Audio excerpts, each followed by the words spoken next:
একদিন বিশ্বনবী বললেন, বান্দার কোনো হক আল্লাহ কোনোদিন ছেড়ে দেয় না। আল্লাহর হক আল্লাহ মাফ করে, বান্দার হকের মাফ নাই।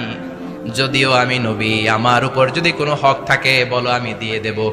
কোন সাহাবী দাঁড়ায় না। এক সাহাবী দাঁড়িয়ে বলল, নবী, যুদ্ধের ময়দানে চাবুক চালানোর সময়, লাঠি চালানোর সময় এক কাফেরকে মারতে যে আপনার লাঠির বাড়ি আমার পিঠের মধ্যে পড়েছে। আপনি যেহেতু এই কেসাসটা আদায় করতে চান, আপনার পিঠে আমি লাঠির বাড়ি মেরে এটারে শোধবোধ করে দিতে চাই। সাইয়েদনা ওমরে ফারুক হাতের জামা এরকম পড়তে শুরু করছে, আয় এদিকে আয়, তোরে শোধবোধ করাই। বিশ্বনবী বললেন, ওমর রাখো, এটা বান্দার হক, মিটাতে দাও। বিশ্বনবী বললেন, আসো, তুমি এসে আমার পিঠে লাঠি দিয়ে চাবুক দিয়ে বাড়ি মারো। সাহাবী বলে, ও নবী, তখন দুর্ভিক্ষের সময়ের যুদ্ধ ছিল, আমাদের গায়ে জামা ছিল না। যখন আপনি আমার চাবুকটা পিঠের মধ্যে মেরেছেন, আমার পিঠে তখন জামা ছিল না। আপনি যদি যথা নিয়মে কেসাসটা আদায় করতে চান, আপনার জামাটা খুলেন, খালি পিঠের মধ্যে বাড়িটা মারিস। এবার আর ওমরে ফারুককে ধরে কে? এদিকে আয়, তোরে দেখাইতেছি। বিশ্বনবী বললেন, ওমর থামো, মারতে দাও। বিশ্বনবী উনার জুব্বাটা উপরের দিকে উঠালেন, পিঠের মধ্যে বাড়ি দেওয়ার জন্য ওই সাহাবীকে ডাকলেন। ওই সাহাবী বিশ্বনবীকে পিছন দিক থেকে জড়িয়ে ধরে ওই মোহরে নবুয়তের মধ্যে চুমু দিয়ে ফেলেছে। সাহাবী বললেন, নবী গো, এই নাটক করার জন্য আপনি আমারে মাফ করে দিয়েন। আপনি বিশ্বনবী, উদম গায়ে আপনারে দেখা যায় না, খালি গায়ে আপনারে দেখা যায় না। শুনেছি আপনার পিঠের মধ্যে মোহরে নবুয়ত আছে। অনেক দিনের সাধনা, জল্পনা কল্পনা, আপনার মোহরে নবুয়তে আমার ঠোঁটটা আমি লাগাবো। আপনার মোহরে নবুয়তের মধ্যে আমার ঠোঁটটা লাগিয়ে আমার ঠোঁটটারে আমি জাহান্নাম থেকে পরিত্রাণ করাবো। এজন্য প্ল্যান প্রোগ্রাম করে এতক্ষণ আপনার জামাটা খুলতে বলেছি। আপনার উপরে আমার কোনো হক নাই। আমার আব্বা মা, আমার সম্পদ, আমার জীবন আপনার জন্য কোরবান গো নবী। বিশ্বনবীর পিঠে বাম দিকে খাতামুন নবুওয়া ছিল, মাহরে নবুওয়া। কোন বর্ণনা এসেছে উনি এই মাহরে নবুওয়া দিয়ে পিছন দিকে দেখতেন। বিশ্বনবী যখন নামাজ পড়তেন উনি বলতেন, ইস্তাকিমু ওয়া'তাদিলু ইয়ারহামুকুমুল্লাহ, কাতার সোজা করো, ফাঁকা জায়গা বন্ধ করে দাও। কারণ আমি সামনে যেমনি দেখি, পেছনেও তেমনি দেখি। অনেকে বলেন বিশ্বনবী পেছনে দেখতেন এই মাহরে নবুয়তের জায়গাটা দিয়ে। এটা ছিল বিশ্বনবীর behind CC camera, behind close circuit camera. আল্লাহু আকবার। বিশ্বনবী ছাড়া কোন নবীর পিঠে এরকম মাহরে নবুয়া ছিল নাকি? কথা বলেন। এজন্য ওই নবীরে গালি দিলে সহ্য হয়? কথা বলেন, সহ্য হয়? আবিয়াদুল ইবতাইন, বগল ছিল শুভ্র সাদা। আমাদের বগল কি সাদা? দুর্গন্ধ, কুৎসিত, কালো, তাই না? বিশ্বনবীরটা কালো? কথা কোন? শুভ্র সাদা। আমরা দোয়া করি এভাবে। বিশ্বনবী মাঝে মাঝে দোয়া করতে করতে, বৃষ্টির জন্য যখন দোয়া চাইতেন, আরাফার ময়দানে যখন দোয়া চাইতেন, দোয়া করতে করতে হাতটারে উপরের দিকে করতেন। সবাই এরকম হাত তোলেন, সবাই হাত তোলেন। বিশ্বনবী মাঝে মাঝে আবেগের চোটে এইখান থেকে হাতটা এই জায়গায় নিয়ে যেতেন। সুবহানাল্লাহ। বিশ্বনবী যখন হাত আবেগের চোটে উপরের দিকে উঠাতেন, বিশ্বনবীর বগল দেখা যেত। সাহাবারা বলতেন, হাত্তা ইরা বায়াদু ইবতাইহি, এই সুযোগে আমরা দেখতাম উনার বগলটা ধবধবে সাদা, কোনো দাগ ছিল না। মুস্তাওয়াল জাবিন, প্রশস্ত ললাট ছিল। আসাম্মুল আনফ, খাড়া নাক ছিল। বিষ্ণুনবীর নাক কিন্তু বোচা ছিল না। এরকম চ্যাপটা নাকরে আপনারা কোম্পানিগঞ্জে কি বলেন? চাকমা? কি নাক? হ্যাঁ, বুসা। বিষ্ণুনবীর নাক এই চাকমা স্টাইলে নাক ছিল না, খাড়া ছিল, খাড়া নাক ছিল। সুবহানাল্লাহ পড়েন। মুফাল্লিজুল আসনান, দাঁতগুলো ছিল পরিপাটি। বিশ্বনবীর দাঁতের দিকে তাকালে, বিশ্বনবীর হাসির দিকে তাকালে মনে হতো হাসিতে যেন মুক্তা ঝরে। বিশ্বনবী দেখতে কেমন ছিল আন্দাজ পাচ্ছেন না মোটামুটি? এই চমৎকার দেহটা নিয়ে যখন আয়নার সামনে দাঁড়াতেন, বিশ্বনবী জোস জোস পোজ দিতেন না। এখনকার ছেলেপেলেরা বলে আয়নার সামনে দাঁড়াইয়া দেই জোস জোস পোজ, আছে না নাই? বিশ্বনবী জোস জোস পোজ দিতেন না। বিশ্বনবী আয়নার সামনে দাঁড়িয়ে বলতেন, আল্লাহুম্মা হাসানতা খালকি ফাহসিন খুলুকি ও আল্লাহ, আমার চেহারাটা যেমনি আপনি সুন্দর বানিয়েছেন, আমার হৃদয়টারেও সুন্দর করে দেন। What a attitude, what an attitude! কি অ্যাটিটিউড ছিল ওনার! আমরা আয়নার সামনে সেজে পড়ে দাঁড়ালে চুলকে সাইজ করি, পাং করি, স্টাইল করে, ডিজাইন করি। বিশ্বনবী সুন্দর চেহারাটা নিয়ে যখন আয়নার সামনে দাঁড়াতেন, বলতেন, আল্লাহ, আমার চেহারাটা যেমনি সাদা, হৃদয়টারও সাদা করে দেন। কিছু মানুষ আছে চেহারা সাদা, হৃদয় কালো, আছে না নাই? কিছু মানুষ আছে চেহারাটা কুচকুচে কালো, অন্তরটা সাদা, এমন মানুষও আছে না নাই? বিশ্বনবীর ভেতরও সাদা, বাহিরও সাদা। সুবহানাল্লাহ। আর এই সুন্দর সাদা দেহ নিয়ে আয়নায় দাঁড়িয়ে পড়তেন, আল্লাহ, চেহারা যেমনি সুন্দর, চরিত্রটাও সুন্দর করে দেয়। এজন্য আয়নার সামনে দাঁড়িয়ে এই দোয়ার দরকার আছে না নাই? পড়তে রাজি আছেন? মনে থাকবে না মাহফিল শেষ ভুলে যাবেন? মনে থাকবে? আয়নার সামনে আপনি যখন দাঁড়াবেন, আপনার স্ত্রী যখন দাঁড়াবে, আপনার বাচ্চারা যখন দাঁড়াবে, বলে দিবেন, বাবা, আয়নার সামনে দাঁড়ানোর দোয়া পড়ো। কত অসাধারণ দোয়া!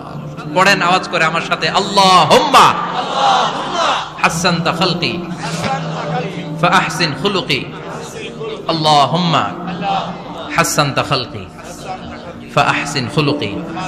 এর মানে, আল্লাহ, আমার চেহারাটা করেছো সুন্দর, আমার আচরণ, আমার চরিত্রটাও সুন্দর করে দাও। চিৎকার করে পড়েন আমিন। তাহলে বিশ্বনবীর ব্যাপারে 3টা কথা আমরা শুনবো বলেছিলাম, প্রথমটা শুনে ফেলেছি। মানে উনি দেখতে কেমন ছিল, উনি দেখতে কেমন ছিল, এর মধ্যে আমাদের আমলের কিছু নাই, শুধু বর্ণনা করা আর শোনা আর বিশ্বনবীকে ভালোবাসা, ঠিক কিনা?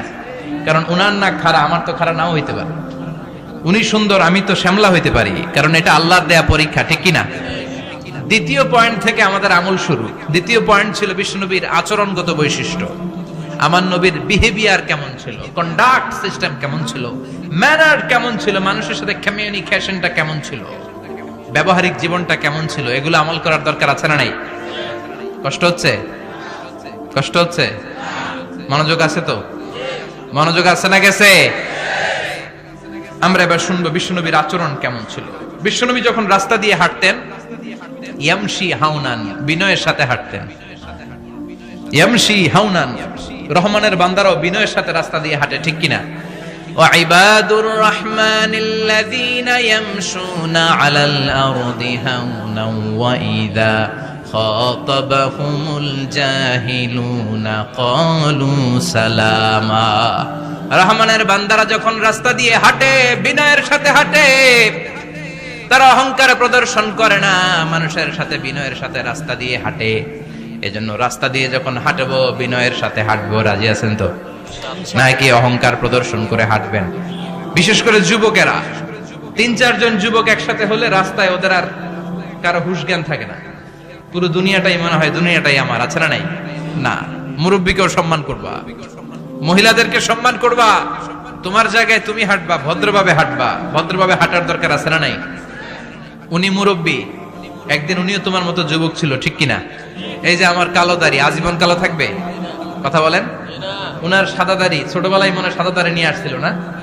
হ্যাঁ, উনিও একদিন তাগড়া যুবক ছিল। উনিও কোম্পানিগঞ্জ বাজারে দাঁড়ালে লোকজন তাকিয়ে থাকতো, ঠিক কিনা? তার মানে রং ধরা যৌবন জং ধরে শেষ। যৌবন সব সময় থাকে না, সার্টেন একটা পিরিয়ডের জন্য আল্লাহ দিয়েছে। এজন্য যুবক ভাইরা, তোমাদের রক্ত গরম, তোমাদেরকে বিনয়ী হতে হবে বেশি, ঠিক কিনা? রাজি আছো তো সবাই? বিশ্বনবী বিনয়ের সাথে হাঁটতেন। ওয়াকানা ইয়াতাবাসসাম, সবসময় মুচকি হাসতেন। কি করতেন? মুচকি হাসেন তো আপনারা? হাসেন না? মুচকি হাসবেন, কারণ মুচকি হাসতে পয়সা লাগে না। লাগে? মুচকি হাসি দেন তো একটা। এই যে সবার এখন মুচকি হাসি, পয়সা লাগছে? কথা কর। তাবাসসুমুকা ফি ওয়াজহি আখিকা সাদাকা, you smile to your brother, it's a charity. তুমি তোমার ভাইয়ের দিকে তাকিয়ে যে মুচকি হাসবে, এতে সদকা দেওয়ার সওয়াব হয়ে যাবে। বিশ্বনবী সব সময় মুচকি হাসতেন। হাসি 3 ধরনের, তাবাসসুম, দিহক, কাহকাহা। কাহকাহা মানে অট্ট হাসি, আলিফ লালার দত্তরা যেমন হাসি দেয়, ওই হাসি। এটা নামাজের মধ্যে কেউ দিলে নামাজও শেষ, ওযুও।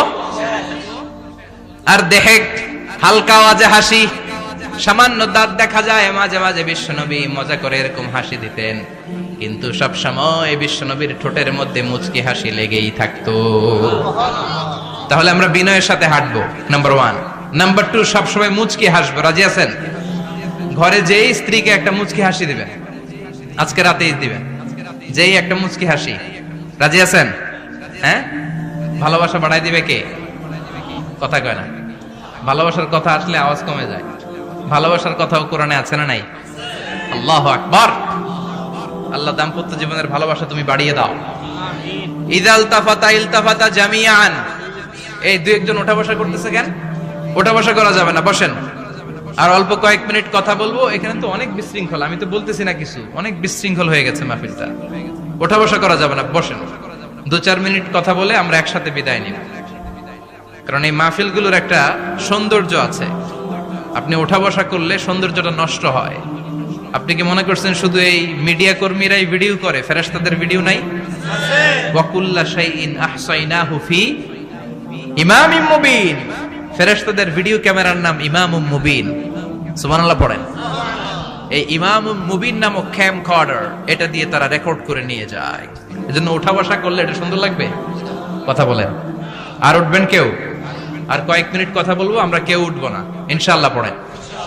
ইদাল তাফাতা ইলতাফাতা জামিআন। বিশ্বনবীর যদি ডানে বায়ে কোথাও তাকানোর দরকার হতো, উনি আর চোখে তাকাতেন না। অনেকে এইভাবে বসে আছে, ডানে এমনে তাকায়, এমনে আছে না নাই? এইভাবে এমনে তাকায়, আছে না নাই? এভাবে তাকানো যাবে না। বিশ্বনবী ডানে তাকানোর দরকার হলে ইলতাফাতা জামিআন, অ্যাবাউট টার্ন, ঘুরে যেত, ঘুরে এইভাবে তাকাতেন। আবার বায়ে তাকানোর দরকার হলে বুকটা নিয়ে, শরীরটা নিয়ে ঘুরে যেতেন, এইভাবে তাকাতেন। সুবহানাল্লাহ পড়বেন না? আর চোখে তাকানো কি ভালো স্বভাব?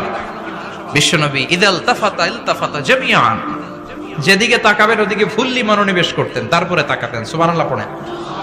ওয়া কানা মুস্তাহিয়ান, লাজুক ছিলেন, বেশ লাজুক। এখন সমাজে লাজুকতা নাই, লাজ শরম আমরা হারাতে বসেছি, ঠিক কি না? বিশ্বনবী আসাদ্দু হায়াআন মিনাল আযরা ফি খিদরিহা, যেই মেয়েদের বিয়ে হয় নাই, এমন ভার্জিন নারী, কুমারী নারী যারা পর্দার ভেতরে অনেক লাজুক হয়ে বসে থাকে, বিশ্বনবী পর্দার আড়ালে ওই কুমারী নারীদের চাইতেও বেশি লাজুক ছিলেন।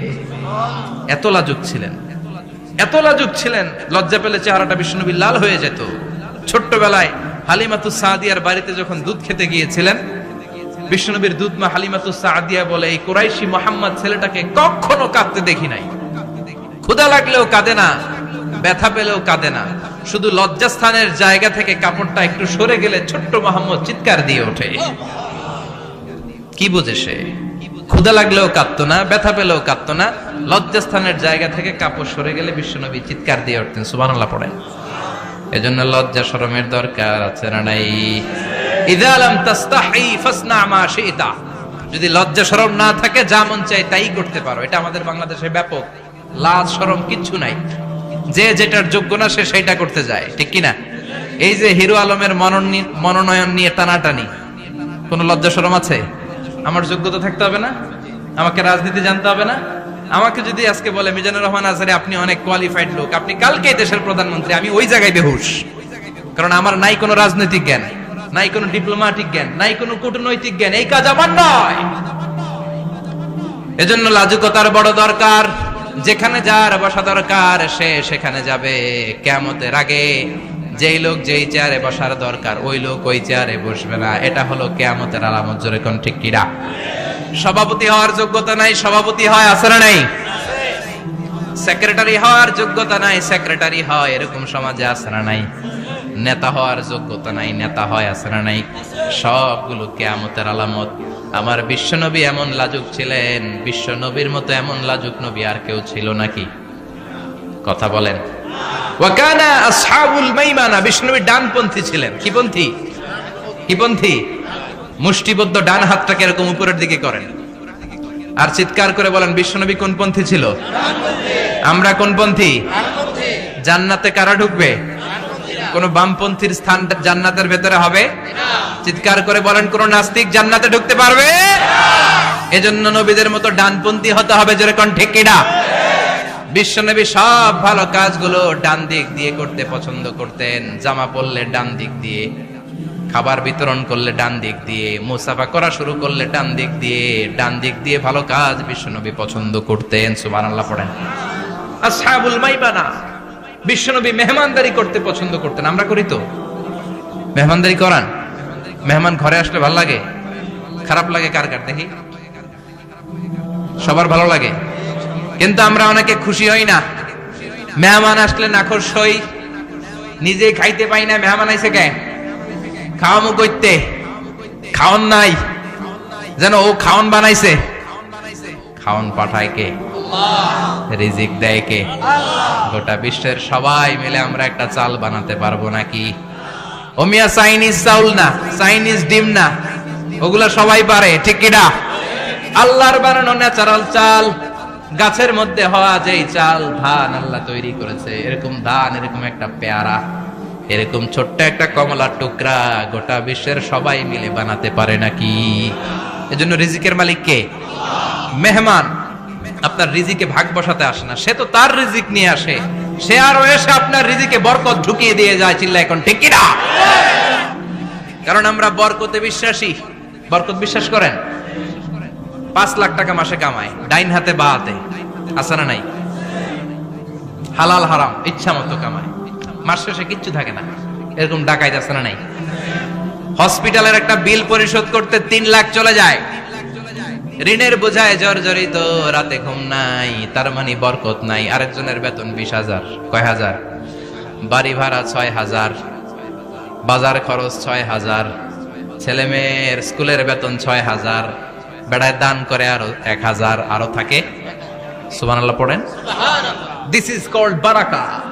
20,000 বেতনের ভেতরে বারাকা ছিল, 5 লক্ষ ইনকাম, 1 টাকাও নাই, ঠিক কিনা? এজন্য কোটি টাকার মালিক দেখলে মনে করবেন না অনেক সুখ। এই দুনিয়ার জীবনটা ধোঁকা, মহাচ্ছন্ন হয়ে আছি আমরা। এটা ধোঁকা, এটা মরিচিকা, এটা চাকচিক্যময় একটা জায়গা। মৃত্যুর পর মনে হবে একটা দুঃস্বপ্ন ঘটেছিল আমার, বিশাল এক জগৎ পড়ে আছে সামনে। দুনিয়াটাই ধোঁকা, দুনিয়াটাই মোহের জায়গা, আমরা সবাই মোহাচ্ছন্ন হয়ে আছি। দুনিয়ার উদাহরণ হলো 3টা লাশ আর 4টা স্বর্ণের টুকরার সমান। 3 জন যুবক কাজের জন্য বেরিয়েছে, প্রতিমধ্যে 4টা স্বর্ণের টুকরা পেয়েছে। যুবক কয়টা? স্বর্ণ পাইছে কয়টা? মহা খুশি, খুশিতে বাকবাকুম, 4টা স্বর্ণের বড় বড় টুকরা পেয়েছে। আমরা আজীবন খেলে বসে খেয়ে যেতে পারবো, কিচ্ছু লাগবে না আমাদের। 3 বন্ধু বলে ভাগ করি, আরেকজন বলে ক্ষুধা লাগছে। একজন যা বাজার থেকে রুটি কিনে নিয়ে আয়, খাওয়ার পরে ভাগ করবো। একজন রুটি কিনতে গেল, শয়তান 2টারে বুঝায়, ওইটারে মারতে পারলে ভাগ বটোয়ারা সহজ হবে। তোরা 2 জন স্বর্ণ 4টা, তুই নিবি 2টা, ও নিবে 2টা। হিসাব সহজ না? 2 বন্ধু প্ল্যান করছে, ওইটারে মাইরা তুই 2টা, আমি 2টা। যেটা রুটি আনতে গেছে প্ল্যান করেছে, রুটির মধ্যে বিষ মিশায় নেই। কি মিশাবো? বিষ। তাহলে বিষ খাওয়া রুটি খেয়ে ওই 2টা সে সব পাবে, আমি পাবো। ভাগাভাগির কিছু নাই, সব যাবে আমার কাছে। 4টা স্বর্ণের টুকরার মালিক আমি। রুটির মধ্যে বিষ মেখে নিয়ে এসেছে, ওই 2 বন্ধু প্ল্যান অনুযায়ী ওইটারে ধরে মেরে ফেলছে। এবার মহা খুশি। এক বন্ধু কয়, এবার তো ভাগ বটর আর কিছু নাই, তুই 2টা, আমি 2টা, আগে খাইয়া লই। আগে খাওয়ার পরে এই 2টাও নাই। 3টা লাশ, 4টা স্বর্ণের টুকরা, এটাই তো দুনিয়ার জীবন, ঠিক কিনা?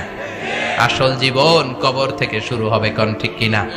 একদিন মাটির ভেতরে হবে ঘরে মন আমার, কেন বাঁধো দালান ঘরে মন আমার, কেন বাঁধো দালান ঘর, ঠিক কিনা? দুনিয়ার জীবন আসল জীবন না, এটা মরিচিকা, এটা ধোঁকা, এটা মোহ, এটা শয়তানের চাকচিক্য। আসল জীবন কবরের জীবন। আসল জীবন সামনে পড়ে আছে, জন্য বরকতে বিশ্বাস করি আমরা, ঠিক কিনা? ল্যান্ড ক্রুজার দাপিয়ে বেড়ায়, বড় বড় টাওয়ারের মালিক, অনেক সম্পদের মালিক। এটা দেখেই মনে করবেন না অনেক সুখে আছে, ঘরে যেয়ে দেখেন কোনো সুখ নাই, ঠিক কিনা? সাধারণত টাকা যার বেশি, দুঃখ তার বেশি, টাকা যার কম, সুখ তার বেশি। সুবহানাল্লাহ পড়েন। আল কানাআতু মিনাল ইসলাম। এজন্য আমার শ্রমিক ভাইয়েরা, আপনাদের এক পা জান্নাতে এমনি ঢুকে আছে। নামাজ পড়বেন, মা বাবার খেদমত করবেন, ইসলামের নিয়মগুলো মানবেন, দ্বিতীয় পাটাও জান্নাতে ঢুকায় দিবে কে? আর যারা কোটি কোটি টাকার পাহাড় বানিয়েছে, ওদের হিসাবের ফিরিস্তি অনেক বড়। বিশাল বাড়ির মালিক, ল্যান্ড ক্রুজার চালায়, সাবরোলেট চালায়, পোরশে, ফারারে, ল্যাম্বরগিনি চালায়, আছে না নাই? ঘরে সুখ নাই, রাতে ঘুম নাই, টেনশন আর টেনশন, 4টা ট্যাবলেট খেয়ে আধা ঘন্টা ঘুমাতে পারে না, এরকম ধনী আছে না নাই?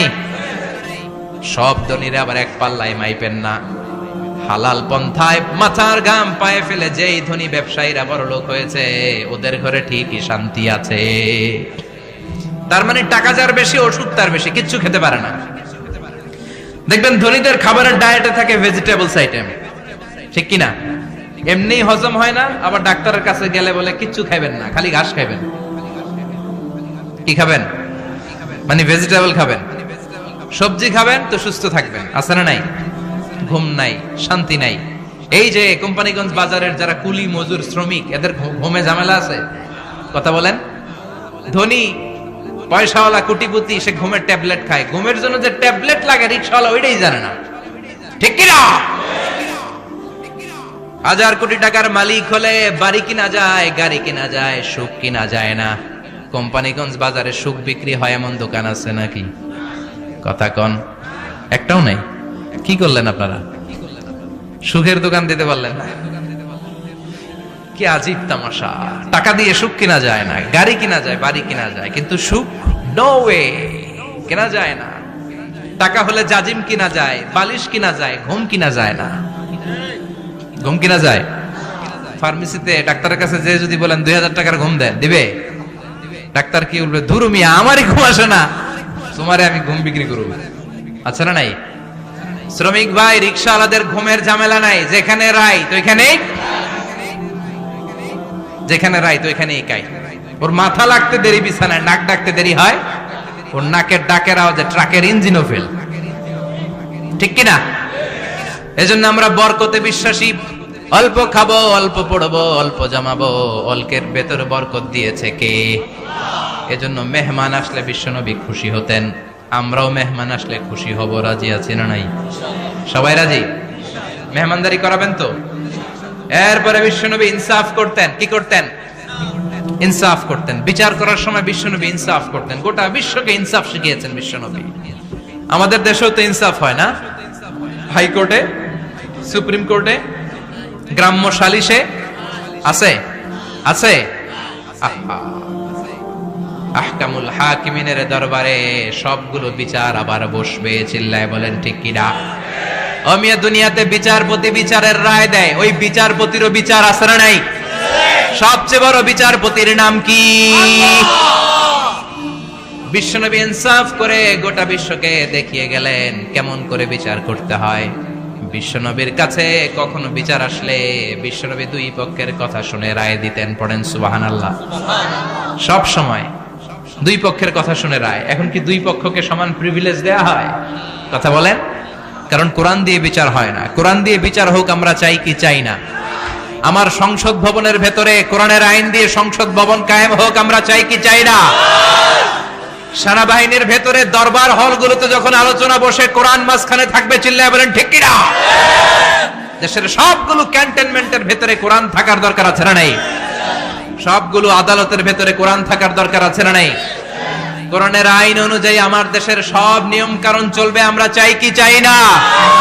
এই কোরআনের আইনের বিরুদ্ধে যদি কোনো আইন পাশ করা হয় আমরা ওই আইনের বিরুদ্ধে চিৎকার করে বলেন ঠিক কিনা? আমরা এই কোরআনের জন্য সব বাজি রাখতে রাজি আছি।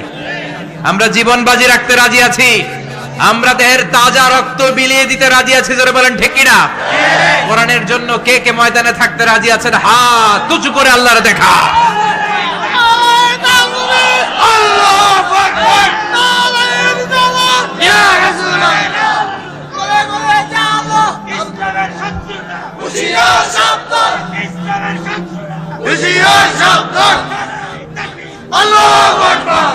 আল্লাহ কোরআনের জন্য যে ভালোবাসাটাকে তুমি কবুল করো, আমরা যেন দেখে যেতে পারি যে এই দেশে কালেমার পতাকা পতপত করে উড়েছে। আমরা যারা ইসলামের পক্ষে, এটাই আমাদের অপরাধ। আমরা ইসলামকে একটা বিজয়ী শক্তি হিসেবে দেখতে চাই। আমরা ইসলামকে পার্লামেন্টের ভেতরে দেখতে চাই। আমরা কালিমার পতাকা পতপত করে উঠছে এটা দেখে যেতে মরতে চাই। চিল্লায় বলেন ঠিক কিনা? বিশ্বনবী ইনসাফ শিখালেন। বিচার আসলে দুই পক্ষের কথা শুনতেন। বিশ্বনবীর স্ত্রী সাওদা এসে বলে, নবী, আমি আপনার কুমারী বউ আয়েশার ঘরে তরকারি নিয়ে গিয়েছিলাম, ঝোল নিয়ে গিয়েছিলাম, কোন বর্ণনায় পায়েস নিয়ে গিয়েছিলাম। তরকারি দেওয়ার পরে আপনার স্ত্রী রেগে বলে, তরকারি দিলা কেন? আমি কি তরকারি রাঁধতে পারি না? আনলা কেন? রাগের চোটে তরকারির ঝোল নিয়ে পায়েস নিয়ে আমার গালের মধ্যে মাখিয়ে দিয়েছে আপনার বউ। আপনি তো শ্রেষ্ঠ বিচারক, ও নবী বিচার করে দেন। দুই বউয়ের মধ্যে ঝগড়া আছে না নাই? বিশ্বনবী সাউদার কথা শুনলেন, মা আয়েশাকে ডেকে পাঠালেন। মা আয়েশারে বললেন, ও আয়েশা, আসলে এমনটা করেছো নাকি? মা আয়েশা বলে, নবী, তখন আমার মেজাজটা বড্ড গরম ছিল, রাগের মাথায় ঝোল নিয়ে আমি সাউদার মুখে লাগিয়ে দিয়েছি। আসলে কাজটা ঠিক হয় নাই, আমারে ক্ষমা করেন। বিশ্বনবী দুইজনের কথা শুনে ঠান্ডা হয়ে বসলেন। সুবহানাল্লাহ। একজনের কথা শুনে রায় দেয় নাই, ঠিক কিনা? দুইজনের কথা শুনে বিশ্বনবী বললেন, আমার আদালতের রায় হচ্ছে কিসাস, টিট ফর ট্যাট। যেমন করেছো তেমন, ঘুষি মারলে ঘুষি, গুতা মারলে গুতা, ঠেলা মারলে ঠেলা। আচ্ছা না নাই? সাউদাকে যেমনি তুমি পায়েস মাখিয়ে দিয়েছ, সাউদাও পায়েসের বাটি থেকে কিছু পায়েস নিয়ে আয়েশার গালে মাখো। সুবহানাল্লাহ পড়েন। সাউদাও বিশ্বনবীর রায় অনুযায়ী বাটি থেকে পায়েসের ঝোল নিয়ে মা আয়েশার গালের মধ্যে মেখে দিলেন। মা আয়েশা কি আর করবেন, হেসে দিলেন। সাইয়েদাতুনা সাউদাও হাসলেন, বিশ্বনবীও হাসলেন। আরশের উপর থেকে খুশি হয়ে গেল কে? আল্লাহ। এজন্য কোরআন দিয়ে যদি, কোরআনের নিয়ম দিয়ে যদি, বিশ্বনবীর শেখানো পন্থায় যদি বিচার হয়, ওই বিচারের মধ্যে ইনসাফ থাকবে, জুলুম থাকবে না।